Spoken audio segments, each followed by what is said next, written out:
이 방송은 기억하고 싶은 문장을 쉽게 저장하는 원센텐스에서 제작하고 있습니다. 구글 플레이에서 원센텐스를 검색하세요.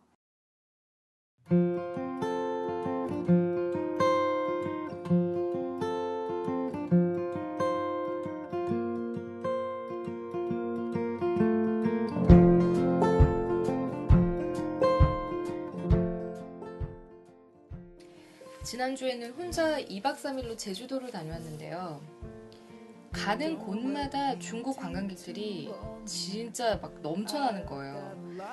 근데 관광객만 많은 게 아니고 지금 중국이 보유한 제주 땅이 여의도 면적의 한 2배 넓이 정도 된다고 하더라고요. 이러다가 정말 중국 땅이 되는 게 아닌가. 여행하는 내내 머리 식히러 간 건데 걱정을 정말 많이 했어요. 아니, 돈이 다가 아닌데 이렇게 막 팔아치워도 되는 건가요? 정부가 이제 좀 나서줬으면 좋겠습니다. 네, 우리 땅 제주를 너무나 사랑하는 미수춘, 오늘 방송 문 열겠습니다. 여기는 두근두근 책방입니다.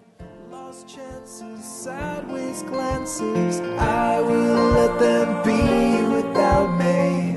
Creation, celebration. I will let them. 네, 이번 주 미스춘의 두근두근 책방. 이번 주에 선정한 도서는 이인하 작가의 영원한 제국입니다. 네, 종미 씨가 추천했잖아요. 네. 이 책을 왜 선택하셨나요?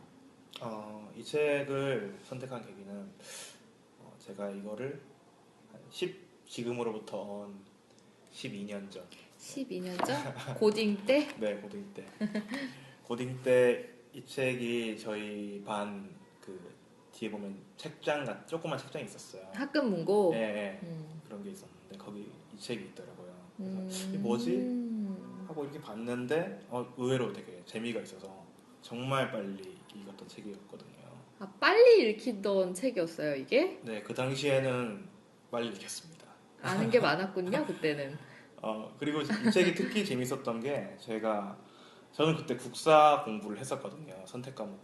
네네. 네, 그래가지고 그 정조 시대 때 이 책의 배경이 정조 때니까 네. 그때의 그런 배경 지식이 조금은 있다 보니까 잘 읽히더라고요. 내가 어려웠던 이유는 배경 지식이 없었던 때문인 것 같아요.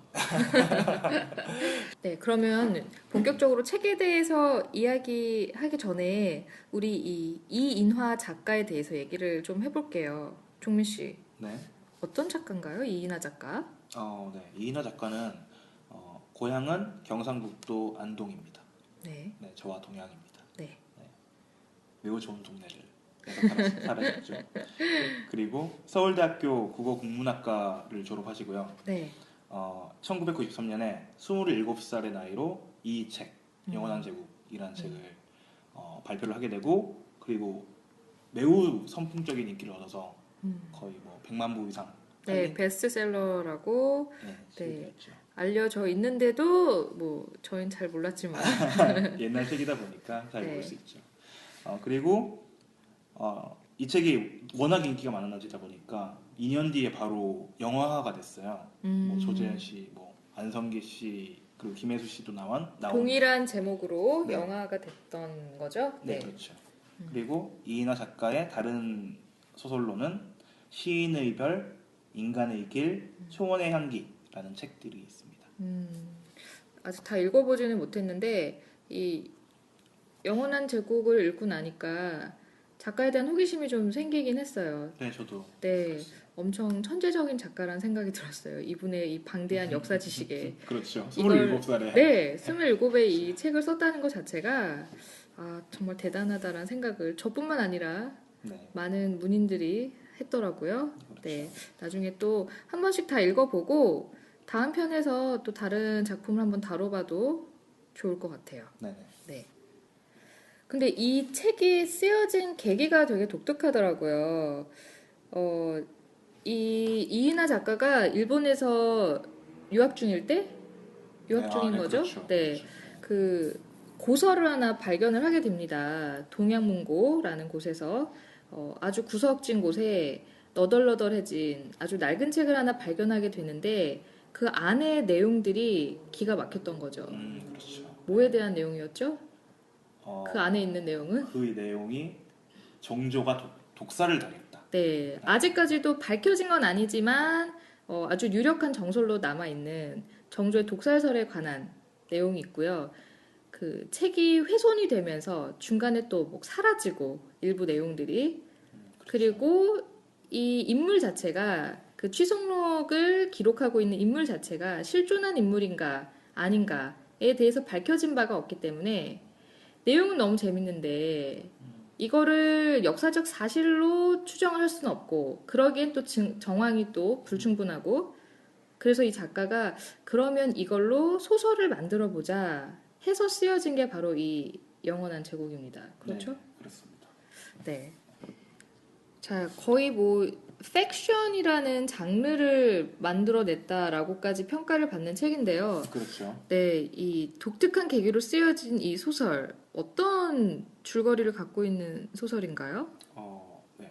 우선 이 소설은 아까도 말씀드렸다시피 정조 때를 배경으로 하고 있어요. 그리고 네. 정조의 제위 마지막 해, 정조 24년, 1800년 정월 17일. 네, 그러니까 하루 동안 일어난 일을 이 소설로 담고 있습니다. 네, 그리고 주인공의 이름은 이인몽이라고 네. 하고요. 취성록을 기록한 사람으로 지금 그렇죠, 그렇죠. 네, 이은하 씨가 네, 네, 소설을 쓰게 된 거고 그렇죠. 그리고 이분은 규장각의 대교라는 어떤 벼슬, 관직에 있는 사람이에요. 네, 그리고 이인몽은 그 전날 밤늦게까지 숙직을 합니다. 규장각에서. 네. 그리고 규장각에서 그 17일 새벽에 일어나죠. 그런데 일어나자마자 매우 충격적인 보고를 받습니다. 네. 바로 뭐냐면은 그 전날 밤 같이 숙직을 한 규장각 또 검서관이라는 벼슬에 있는 사람의 죽음을 예, 네, 알게 되죠. 보고받죠. 네, 네. 그리고 그 죽음을 소설은 이인몽이 이 규장각 검서관에 관련된 비밀을 풀어나가는 데서 시작을 하게 됩니다. 그 비밀을 우리가 조금만 캐자면 무슨 비밀이었죠? 이 장종우가 왜 죽었을까? 네, 그렇죠. 네, 그 얘기를 조금은 해줘야 될 것 같아요. 네, 그렇죠. 그럼 좀 더 과정을 소설을 좀 더 전개를 해 나가는 그런 과정을 설명해 드리자면, 네, 주인공 이인몽이 이런 살인 사건을 보고받고 살인 사건인지 그때는 몰랐죠. 네. 아무튼 죽음을 보고받고 조사를 해야 되니까 정조한테 이제 갑니다. 네. 임금한테 보고를 해야 되니까. 네, 근데 그 정조가 내가 그 전날 밤인가 뭐 아무튼 그 전에 그 죽은 장종호라는 사람, 그 검서관에게 맡겨놓은 책이 있다. 그거를 몰래 가져와라. 그거를 잃어버리면 안 된다. 가져와라. 라고 이인몽한테 비밀리에 부탁, 뭐 명령을 하죠. 네, 네. 그리고 생각해보니까 이인몽도 그 죽은 장종호의 곁에서 어떤 이상한 책을 본 기억이 나요. 시체 옆에서 네, 그쵸, 네, 시체 책을 옆에서. 네, 본 거죠. 네, 본 기억이 나요. 네, 그래서 급하게 돌아와서 그 책을 찾아보니까 그 책이 없어요. 네. 근데 문득 밖에서 어떤 인기척이 느껴지죠. 그래서 얘를 잡으러 갑니다. 근데 잡고 나서 보니까 어떤 내시예요. 네, 네. 그 내시가 있어서 추궁하려는 찰나에 그 내시가 높은 무공의 소유자였나요?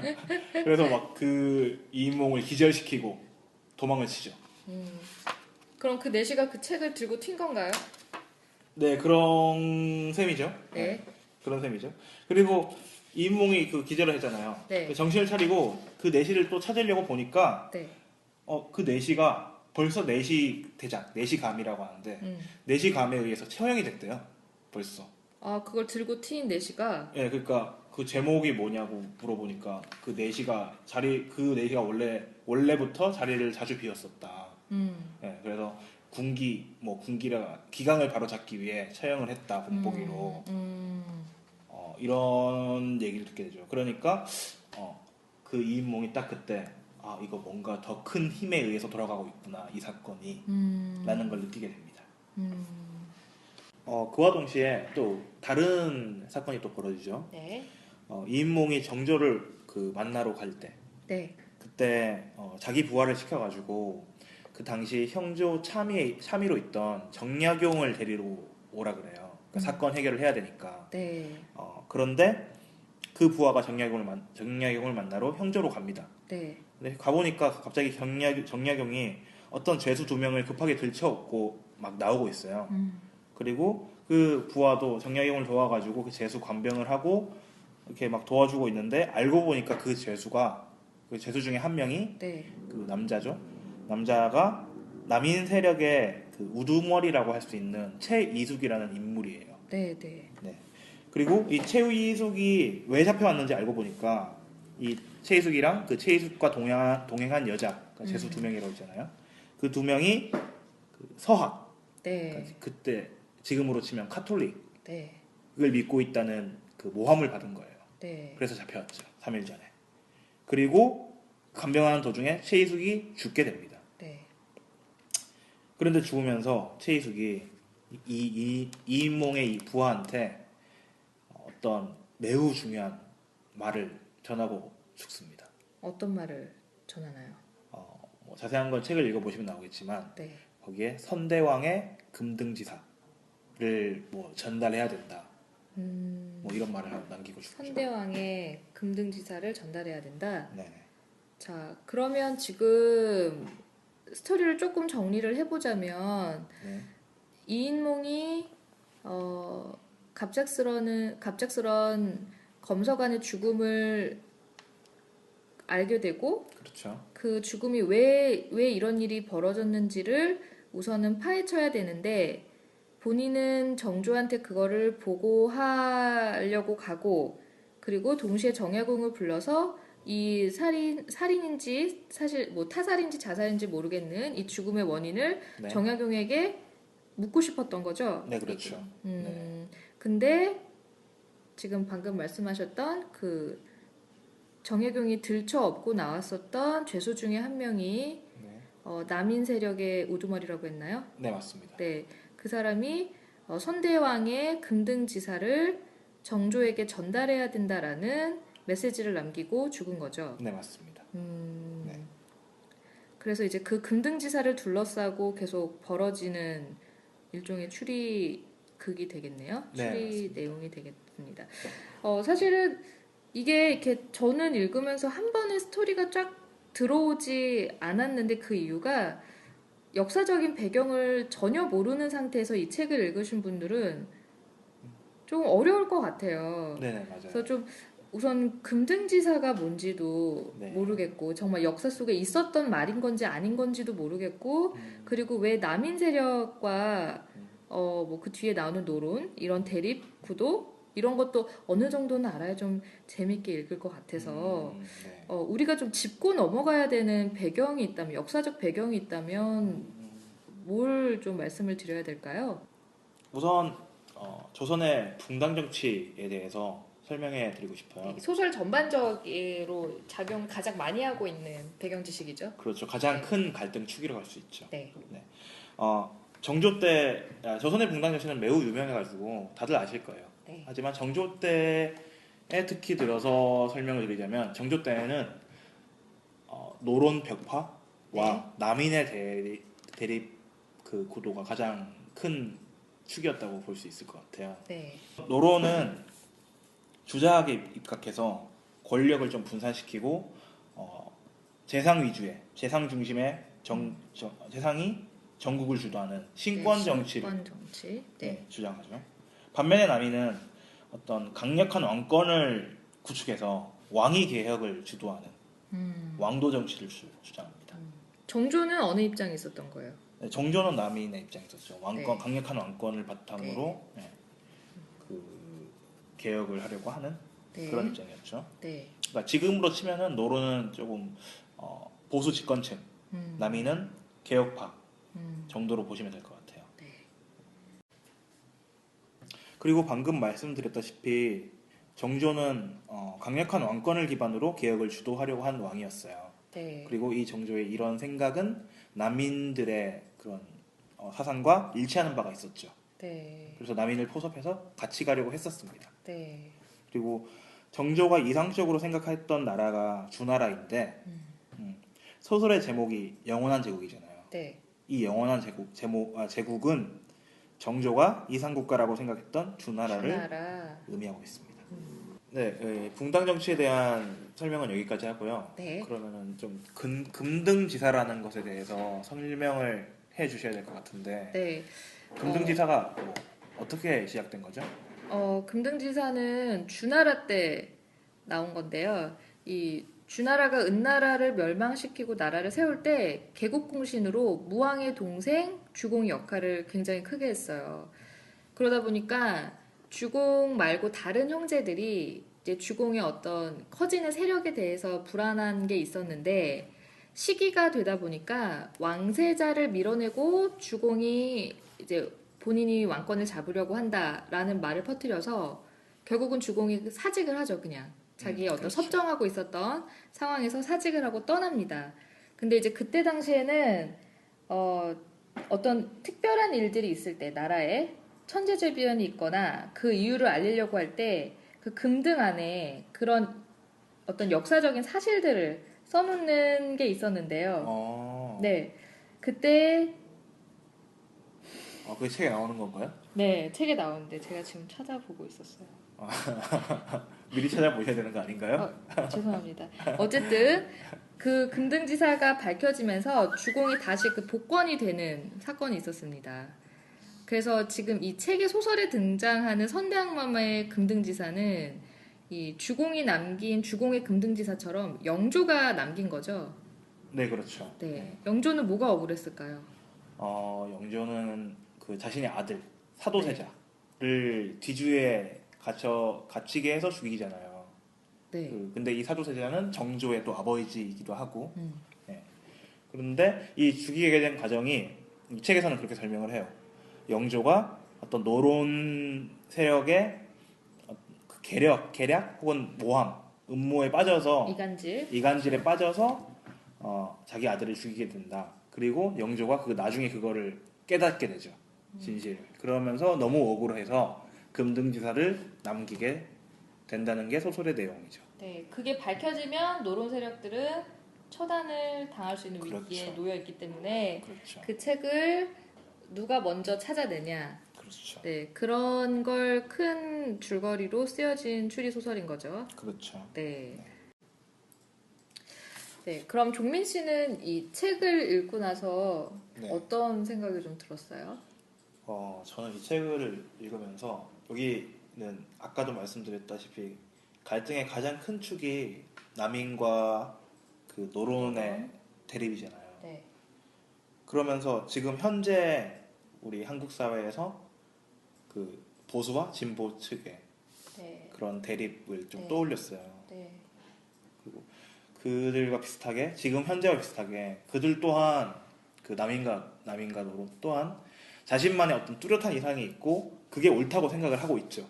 그렇죠. 네. 그리고 그 사람들이 사람을 죽이고 뭐 또 검모술수를 쓰고 이것도 어떤 그런 자신들만의 선이 있기 때문이에요. 네. 선이라고 생각하는 것들을 실행하기 위해서예요. 무슨 뭐 부귀영화를 누리고 그런 뭐 이유 때문이 아니라 이상적인 국가를 세우고 싶어서인 거죠. 결국 자신들이 생각하는 그것은 주인공인 이인몽조차도 똑같아요. 그러니까 주인공인 이인몽도 자신만의 생각 안에 갇혀 있는 인물인 거죠. 네. 그래서 결국은 극한까지 가는 대립만이 있었을 뿐입니다. 자기들이 이룩하고 싶은 나라에 이상향이 있기 때문에 결국은 본인들이 생각하는 선을 추구하면서 살려다 보니 대립을 한다 이런 생각을 하신 건가요? 네, 그렇죠. 그리고 저는 이 소설의 주제가 그런 것 같아요. 여기 보면은 소설 보면은 이인몽이 매우 강직하고 올곧은 인물로 묘사가 되곤 하잖아요. 네, 충직한 인물이죠. 그렇죠. 그런데 저는 이 영원한 제국이란 소설의 주제가 자신의 신념을 올곧게 지키면서 그렇게 정직하게 살아가고자 했던 한 인물이 현실의 벽에 부딪히면서 그 꿈이 좌절되어가는 과정을 그린 소설이라고 생각을 하거든요. 네. 그리고 그럼에도 불구하고 또 이인몽이라는 인물이 그렇게 이상적인 인물만은 아니었던 것 같아요. 어떤 의미에서의 이상적인 거라는 거죠? 소설에도 나오는데 이인몽 자신이 고백을 해요. 그 역시 공명심과 거칠애를 매우 좋아하는 인물이고 자신만의 신념이 있다고 할지라도 네. 이인몽이라는 인물 자체는 지극히 현실적인 인물인 거죠. 그러다 보니까 그는 뭐 자기가 가지고 있는 능력 이상의 일을 해내고 싶어하고 네. 예. 이런 모습을 보면은 결국 이인몽은 지금 현대 사회에서 우리가 살고 있는 소시민들의 네. 모습을 반영하고 있는 게 아닌가라는 생각을 하게 됩니다. 저도 소설을 읽으면서 사실 좀 역사적인 지식이 충분하지 않은 상태에서 읽으니까 좀 어려운 것도 없지 않아 있었지만 정조가 주나라의 모습을 보면서 그런 본인 스스로 되게 성왕이 되고 싶어 했었던 그 야욕을 봤을 때 네. 항상 사람들은 그 과거에 대한 향수 내지는 그 과거에 일으켰었던 번영에 대한 그 욕심이 늘 있는 것 같아요. 그렇죠. 네, 그래서 뭐 박근혜 대통령을 뽑을 때도 박정희 대통령이 일으켰던 어떤 경제적인 부흥에 대한 그 어른들의 향수가 되게 크잖아요. 그 매우 민감한 주제네요. 아, 그런가요?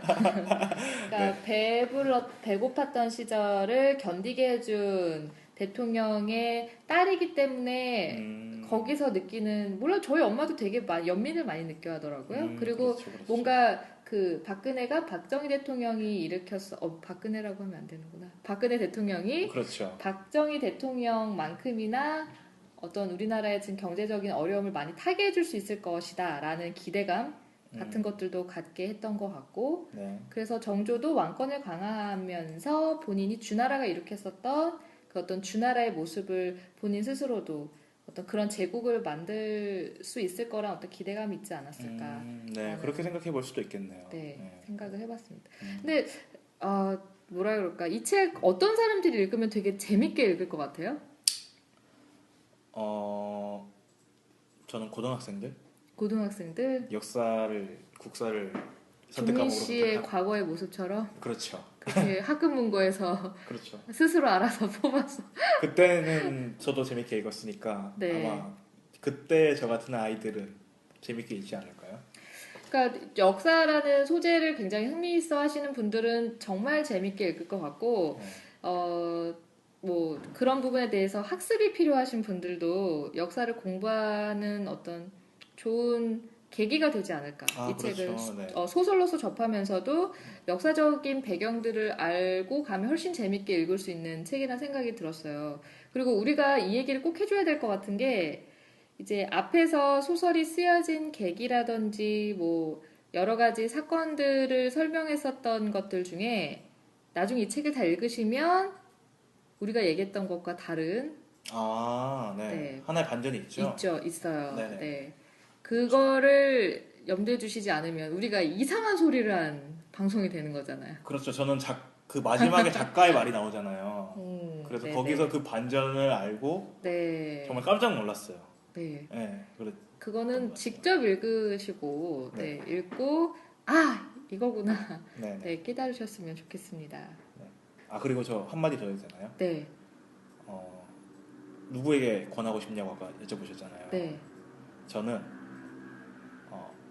예전에 드라마 뿌리 깊은 나무를 재밌게 본 사람.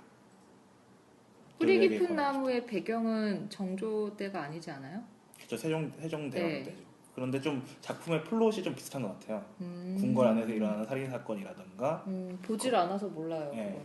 그거는. 뭐 어떤 그것 또한 두 세력 간의 어떤 다툼에 관한 작품이거든요.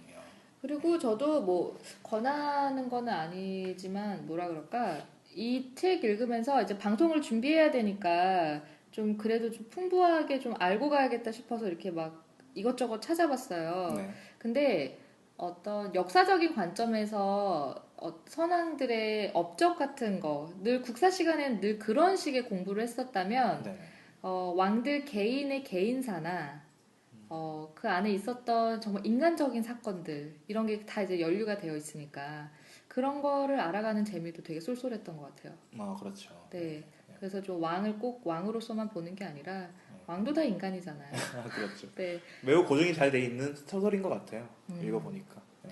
어쨌든 정말 천재적인 작가의 좀 어려웠지만 네, 죄송합니다. 네, 좀 어려웠습니다. 저는 네, 네, 흥미진진한 역사 팩션이었습니다. 네.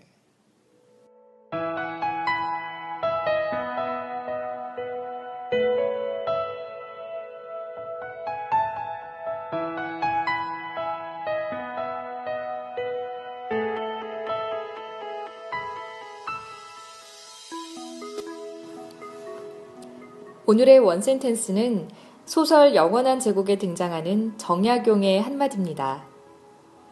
과거란 강물처럼 흘러가 버린 것 같지만 실은 철새처럼 영원히 돌아오는 것이다.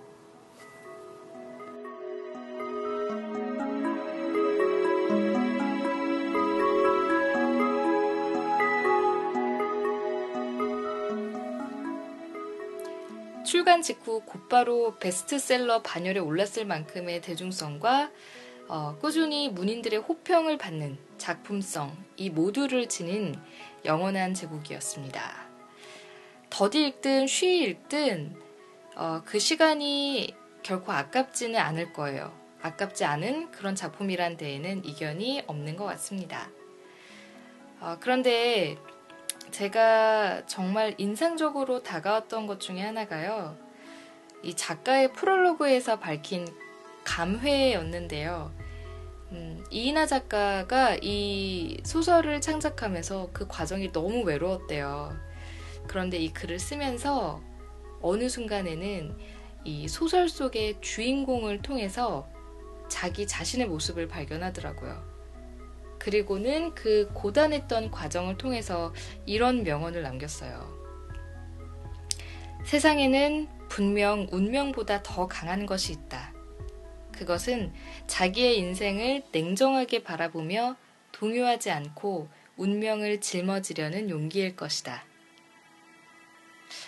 이 운명보다 강한 용기. 저도 간절합니다. 네, 저는 그러면 흥미있는 책으로 다시 인사를 드릴게요. 여러분, 우리 모두 두근두근